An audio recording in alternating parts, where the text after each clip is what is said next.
એક ice engine કેવી રીતના કામ કરે છે, એક બેસિક એન્જિન કામ કેવી રીતના કરે છે, આ વિડીયોની અંદર આપણે લોકો સમજવાનો પ્રયત્ન કરીએ સિમ્પલ ભાષાની અંદર, અને એકદમ સિમ્પલ રીતે હું તમને લોકોને સમજાવી દઈશ કે કેવી રીતના એન્જિન એક રીતે બેસિકલી કેવી રીતના કામ કરે છે. બેસિક નોલેજ આ વિડીયોની અંદર આપણે લોકો સમજવાનો પ્રયત્ન કરીએ. સૌથી પહેલાં તમારે અહીંયા આઈસનો મતલબ સમજવો પડશે. એક આઈસ એન્જિન એટલે શું? ઇન્ટરનલ કમ્બશન એન્જિન, એનો શોર્ટ ફોર્મ આઈસ કહેવામાં આવે છે. આઈસ એન્જિન આપણે લોકોને જોવા મળશે એવી રીતે કહેવામાં આવે છે. ઘણી વાર તમે લોકોએ સાંભળ્યું હશે કે આ એક આઈસ વ્હીકલ છે, આઈસ કાર આપણે લોકોને જોવા મળે છે. એટલે કે એની અંદર એક સિમ્પલ એન્જિન આપણે લોકોને જોવા મળશે, કેમ કે આજની તારીખમાં આપણે લોકોને ઘણા બધા ડિફરન્ટ ટાઈપના એન્જિન્સ માર્કેટની અંદર જોવા મળે છે. ઈવી જોવા મળે છે આપણે લોકોને, તો અલગ અલગ એ રીતના. અને ઇન્ટરનલ કમ્બશન એન્જિન કહેવામાં આવે છે આઈસ એન્જિન. બેસિક એન્જિન આપણે લોકો અહીંયા સમજવાનો પ્રયત્ન કરીએ. હવે આ એન્જિન કેવી રીતના કામ કરે છે? મેજર આની અંદર 5 વસ્તુ છે જે તમારા લોકોને સમજવાની છે, જેથી તમે લોકો એન્જિનની વર્કિંગ કન્ડિશનને સમજી શકશો. સૌથી પહેલી છે અહીંયા આપણે લોકોને જોવા મળે છે એ છે સિલિન્ડર. બીજી વસ્તુ તમને લોકોને જોવા મળે છે પિસ્ટન. ત્રીજી વસ્તુની વાત કરીએ તો એ છે વાલ્વ.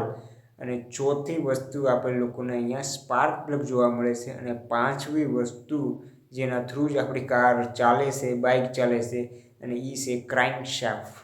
હવે આ બધા પાર્ટ્સને આપણે એક એક કરીને સમજી લઈએ. સૌથી પહેલાં તમને લોકોને હું સમજાવું. એક જે પિસ્ટન આપણે લોકોને જે જોવા મળે છે એ એક રીતના એક સિલિન્ડરની અંદર, એક સિલિન્ડર છે, એ સિલિન્ડરની અંદર ફિટ બેસતું એક પિસ્ટન આપણે લોકોને જોવા મળે છે. એ પિસ્ટન નીચે એક ક્રેન્કશાફ્ટની સાથે કનેક્ટેડ હોય છે, અને એ પિસ્ટન ઉપર નીચે થવા માટે એ રીતના કારીગર હોય. અને અહીંયા આપણે લોકોને ઉપર પિસ્ટનની ઉપર જ આપણે લોકોને જોવા મળે છે વાલ્વ. આ બે વાલ્વ આપણે લોકોને અહીંયા જોવા મળે છે. એક વાલ્વ હવાને અંદર લાવે છે, બીજો વાલ્વ ગરમ હવાને બહાર મોકલે છે. અહીંયા એ બંને વાલ્વની વચમાં આપણે લોકોને સ્પાર્ક પ્લગ જોવા મળે છે.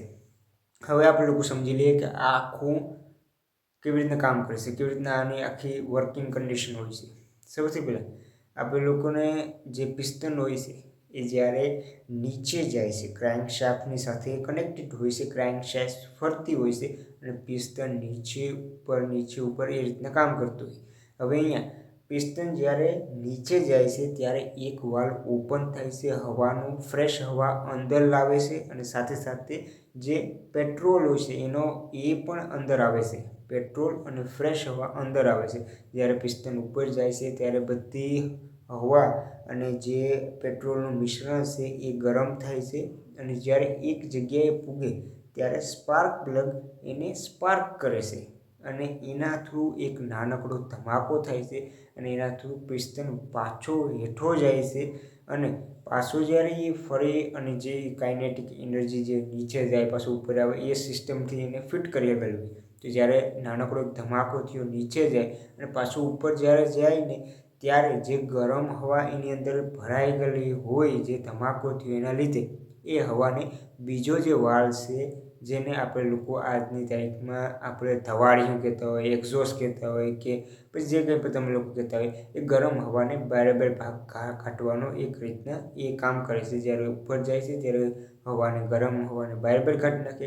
પાછો જ્યારે હેઠો જાય છે ત્યારે પાછી ફ્રેશ હવા અને પેટ્રોલનું મિશ્રણ અંદર આવે છે. પાછું ઉપર જાય ત્યારે ધમાકો થાય છે, અને એને સાયકલ ચાલુ રહેતી હોય છે. અને કેટલાય એક સેકન્ડની અંદર કેટલી વાર થતું હોય છે.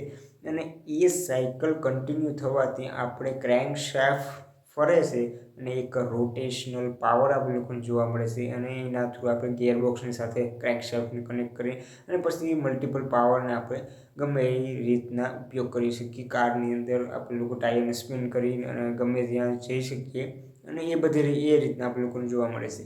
હવે અહીંયા તમે લોકો લીવર આપો ત્યારે વધારે ફ્યુલનું મિશ્રણ અંદર જાય છે, વધારે ધમાકો થાય છે, અને એના લીધેથી ફટાફટ એ કામ વધુ સ્પીડમાં થતું જાય છે. ઓછું પેટ્રોલ અંદર જશે તો ઓછો ધમાકો થશે, ઓછી પાવર જનરેટ થશે. બસ આ જ સેમ કોન્સેપ્ટ છે. એક એન્જિનની વર્કિંગ કન્ડિશન કંઈક આ રીતના આપણે લોકોને જોવા મળે છે. હવે અહીંયા આપણે લોકોને મલ્ટિપલ એન્જિન પર જોવા મળે છે. ઘણીવાર તમે લોકોએ ઘણા બધા સિલિન્ડર પણ જોયા હશે. હવે એ કેવી રીતના કામ કરે છે? સિમ્પલ છે.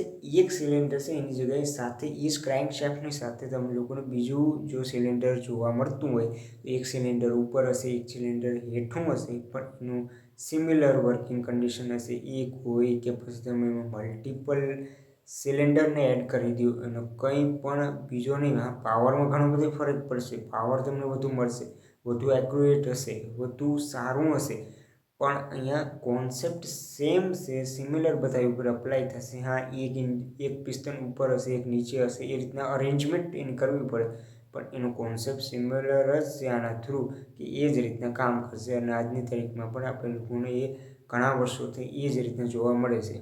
આના થ્રુ ઘણી બધી પાવર પણ લોસ થાય છે ઘણીવાર, પણ આ એક એવું આપણા પાસે ઇલાજ છે આજની તારીખમાં. એટલું કોમન છે આ એન્જિન કે તમને લોકોને બધી જગ્યાએ જોવા મળી જશે. આખી દુનિયાની અંદર ખૂણે ખૂણે આ જ એન્જિન સિસ્ટમ જોવા મળશે.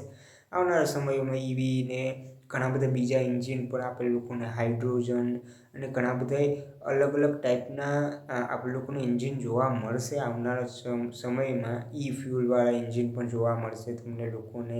આજની ટાઈમમાં સીએનજી એન્જિન કોમન થઈ ગયા છે અને સીએનજી અને પેટ્રોલ એન્જિન એકદમ સિમિલર જ હોય છે, પણ ઘણા બધા બીજા એન્જિન પણ આપણે લોકોને આવનારા સમયમાં જોવા મળશે.